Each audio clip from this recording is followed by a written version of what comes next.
So you mentioned that you sort of got picked up by Ritholtz just through writing your blog and creating content. So can you talk a little bit more about how you kind of got started with the blog and how it kind of fits into your career? Do you think it's kind of made you a better advisor, and how do you kind of balance the writing the blog and that content creation with your career?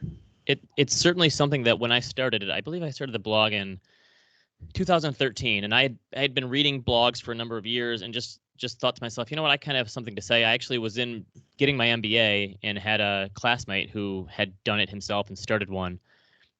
And I did a presentation on personal finance in class, which, no one really cares about, but I obviously cared about it a lot. And he said, you should try just put some of these thoughts down and have more people read them. And I said, I don't know who's going to read this stuff. And he helped me set it up. And I kind of did it on a whim. I didn't really have any grand plan. I didn't say, I'm going to start this content, get into this content game, and then it's going to change my career trajectory. I had no reservations about that at all. I was just doing it because it was something to do, and kind of had got it through this class project.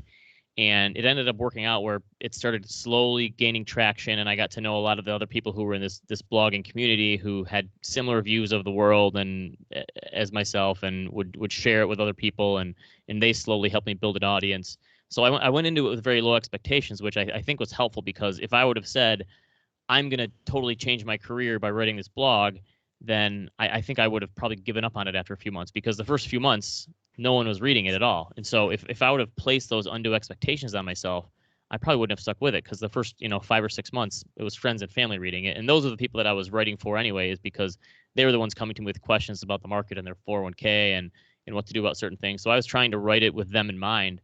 And that was actually kind of a blessing in disguise too, because a lot of people who read it really liked the fact that I was trying to put it into break it down into the most common denominator that people could actually understand. And so once I started writing more and I got to know these guys, the job that I had, I would actually fly out to New York a few times a year to meet with our money managers that we were dealing with. And I got to know these guys in New York a little bit, who also were blogging. And these guys, Barry Ritholtz and Josh Brown, they were like my heroes that I'd been following. Josh is on CNBC, and Barry had been on CNBC and is on Bloomberg. And these guys have been writing for years. Barry was one of the first financial bloggers ever. He started in like 1999, and it would take him a half hour to write a post, and then he would spend another half hour doing the HTML on it, because there was no such thing as WordPress or Tumblr or Medium back in the day. So he had to do all the coding himself just to make a blog. They didn't even exist. So that's how long he's been doing it for. And getting to know those guys was great, because they were offering me feedback. And I actually got to know them for about a year before ever even talking about joining the firm.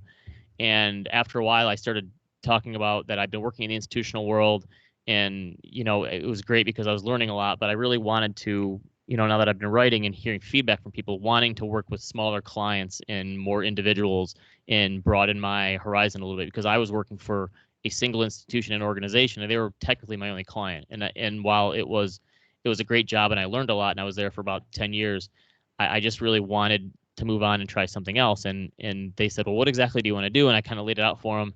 And Josh Brown, to his credit, said, okay, come do that for us. And that's how we worked it out. And for me, again, I never, if I would have gone into it thinking, all right, this is going to turn into my dream job because I'm writing a blog, I would have said you were nuts when I started it. And that's kind of the way things worked out. But because they had been blogging for so long, they grew an audience, and they had people saying eventually, you know what, we like the way you think about the world. We like the way that you think about markets and investing. Maybe you should manage money for us. And at first, Josh and Barry turned people away and said, no, that, we don't do that. And eventually they created a firm.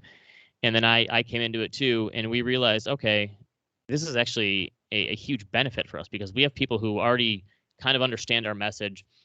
They feel like they know us a little better. It's not someone you're meeting for the first time. They've been reading you for a while. They understand, and there's a level of trust there that we were building that we really didn't think, okay, let's press this advantage. And once we realized it, we said, okay, we can make a business out of this. So we don't have any people in the sales or development department.